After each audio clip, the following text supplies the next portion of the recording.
నితిన్ నాకు బిడ్డ లాంటి వాడు. ఊరికే నా ముందు నేను హీరోని అని అట్లా అసలు నాకు హీఈస్ లైక్ మై సన్.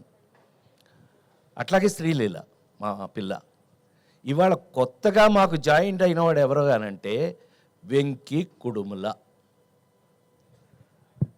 ఇతను ఇంతకుముందు 2 సినిమాలు బాగానే తీశాడండి అని అనుకున్నాను, కానీ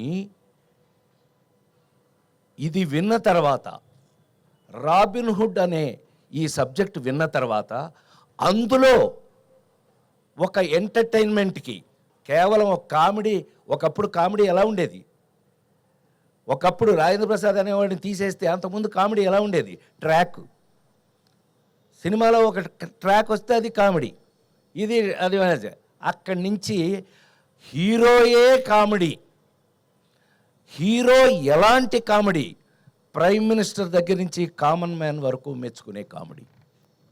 అంత గౌరవాన్ని దాన్ని తెచ్చుకుంటే, దాన్ని నేనెంత అదృష్టవంతుణ్ణి అంటే 5 జనరేషన్లుగా దాటుకుంటూ మీ దాకా వచ్చి, వెంకీ అబ్బాయి హీరో విను, నువ్వు 5 జనరేషన్లు దాటుకుంటూ వచ్చాను నేను. చిరంజీవి గారు క్షమించాలి, మా పెద్ద ఆయన నందమూరి విశ్వవిఖ్యాత నట సార్వభౌమ నందమూరి తారక రామారావు గారు, నాగేశ్వరరావు గారు, అదొక జనరేషన్. 2 కృష్ణన్నయ్య, సోహన్ బాబు అన్నయ్య, అదొక జనరేషను.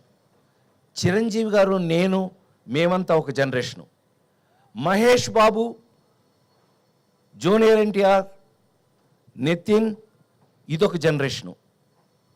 ఇప్పుడు కొత్తగా జనరేషన్ వస్తుంది. మొత్తం 5 జనరేషన్లని దాటుకుంటూ మీ ముందు నిలబడిన నేను ఇంకా కూడా ఇలా ఫ్రెష్గా ఉండడానికి కారణం రాబిన్ హుడ్లో నా క్యారెక్టర్ లాంటివి.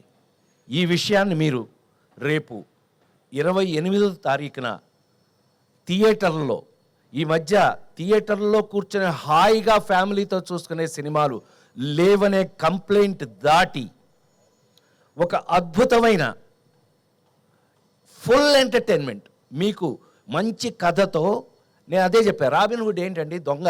రాబిన్ హుడ్ అంటే దొంగ కదండి, వాడు ఇంగ్లీష్ సినిమాల నుంచి దొంగ కదా. అవును, ఈ సినిమా ఈ కథ చూశాక మన ఇంట్లో కూడా రాబిన్ హుడ్ లాంటి దొంగ ఒకడు ఉంటే బాగుండు అనిపిస్తుంది మీ అందరికీ.